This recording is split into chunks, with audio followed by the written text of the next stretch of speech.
বাংলাদেশের দক্ষিণ পশ্চিমাঞ্চলের জেলা সাতক্ষীরার উপকূলীয় উপজেলা শ্যামনগর।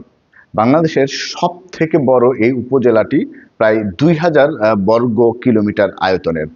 এই উপজেলাতে কয়েক লাখ মানুষ বসবাস করে, কিন্তু এই উপজেলা যে স্বাস্থ্য সেবা দেওয়ার জন্য যে স্বাস্থ্য কমপ্লেক্সটি রয়েছে, সেখানে গত 2 মাস ধরে জলাতঙ্কের টিকা পাওয়া যাচ্ছে না। এতে যেটা হচ্ছে, কুকুর বেড়াল থেকে শুরু করে অন্যান্য প্রাণীর কামড়ে আক্রান্ত ব্যক্তিরা যারা এই হাসপাতালটিতে ভ্যাকসিন নিতে যাচ্ছেন, টিকা নিতে যাচ্ছেন, তারা কিন্তু টিকাটি পাচ্ছেন না। বাধ্য হয়ে তাদেরকে বেসরকারি কোনো ক্লিনিক বা ফার্মেসি থেকে ভ্যাকসিনটি কিনতে হচ্ছে। এই ভ্যাকসিনটি কিনতে গিয়ে এক একটি ডোজ বা এক একটি ভায়াল, সেখানে যে পরিমাণ ওষুধ থাকে, একটি ভায়াল 4 জন ব্যবহার করতে পারেন, কিন্তু যখন একজন মানুষ এই ভায়ালটি কিনতে যান তখন তাকে 450 টাকা থেকে 600 টাকা পর্যন্ত কিন্তু দিতে হচ্ছে। এখন এমন অনেক মানুষ আছেন যাদের ক্ষেত্রে 600 টাকা দিয়ে কিন্তু এই ভ্যাকসিনটি কেনার সামর্থ্য নেই। তারা কবিরাজের বাড়িতে ছুটছেন, ধারণা করছেন ঝাড়ফুঁকের মাধ্যমেই হয়তোবা এই রোগটি বা জলাতঙ্ক থেকে মুক্তি পাওয়া যাবে, কিন্তু জলাতঙ্ক থেকে কিন্তু ঝাড়ফুঁকের মাধ্যমে মুক্তি পাওয়ার সুযোগ নেই। শুরুতে আমি মনে করেছিলাম এই সমস্যাটি হয়তোবা একেবারে প্রত্যন্ত অঞ্চল শ্যামনগর অনেক দূর, সেই জন্য হয়তোবা ওখানে সংকট থাকতে পারে। আসলে এই সংকটটি কিন্তু শুধুমাত্র শ্যামনগরে না। আজকে 8 জানুয়ারি খবরের কাগজে প্রকাশিত একটি প্রতিবেদনে দাবি করা হয়েছে, রাজশাহী মেডিকেল কলেজ হাসপাতালে গত 3 জানুয়ারি থেকে এই জলাতঙ্কর টিকার সাপ্লাই বন্ধ রয়েছে।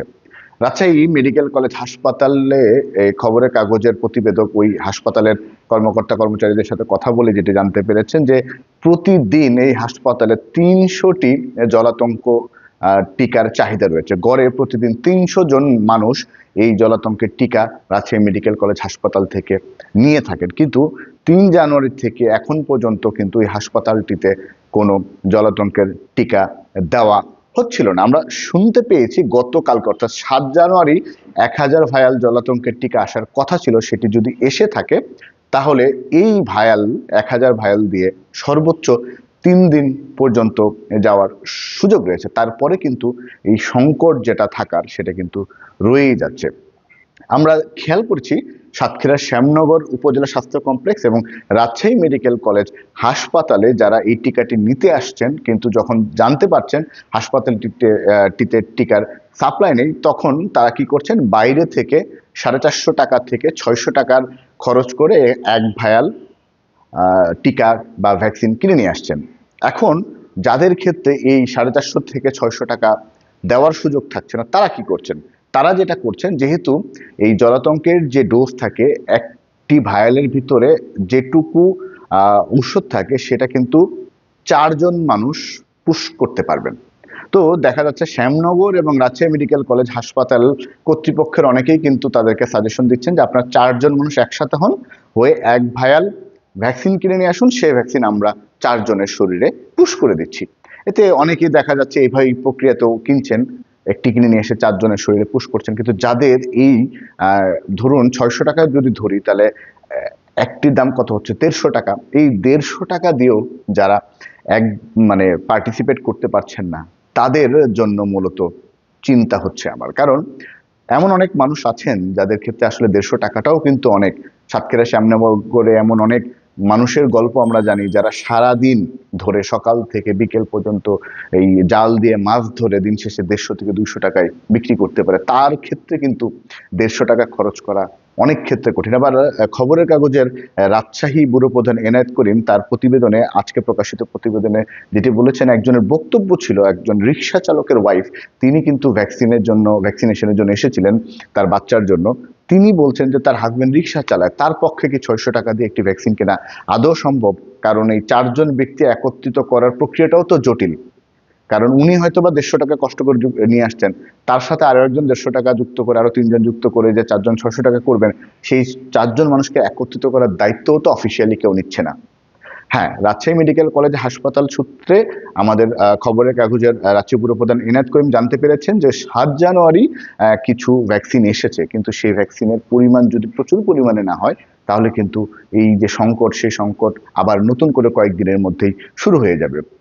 এখন রাজশাহী মেডিকেল কলেজেও যেমন ভ্যাকসিন নাই, সাতক্ষীরার শ্যামনগর উপজেলা স্বাস্থ্য কমপ্লেক্সেও কিন্তু জলাতঙ্কের এই ভ্যাকসিনটি নেই। এই দুটো জায়গা কম্পেয়ার করলে কিন্তু বোঝা যায় যে বাংলাদেশের বেশিরভাগ জায়গাতে কিন্তু জলাতঙ্কের ভ্যাকসিনটি এখন খুব বেশি পাওয়া যাচ্ছে না। আমি কথা বলেছিলাম খবরের কাগজের পটুয়াখালী জেলার প্রতিনিধি হাসিবুর রহমানের সাথে।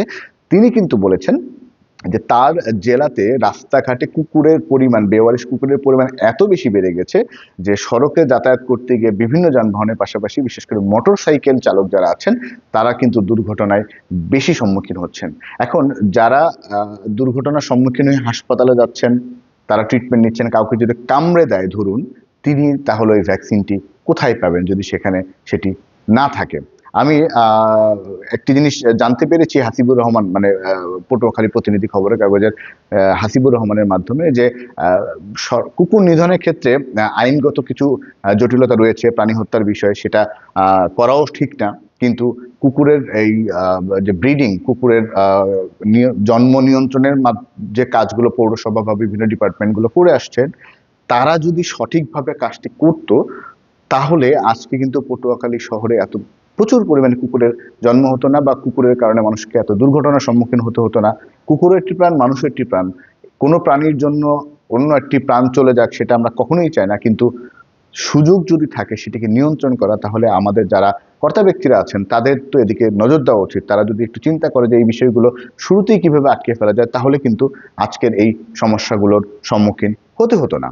আমার অনুরোধ থাকবে সংশ্লিষ্টদের প্রতি, বিশেষ করে স্বাস্থ্য খাত সংশ্লিষ্ট যদি কেউ থেকে থাকেন, তিনি যদি আমার ভিডিওটি দেখেন, তার প্রতি অনুরোধ থাকবে বাংলাদেশের বেশিরভাগ স্বাস্থ্য কমপ্লেক্স এবং হাসপাতাল, মেডিকেল কলেজে কিন্তু এই জলাতঙ্কের টিকার সংকটের খবর আমরা প্রায়ই শুনতে পাই।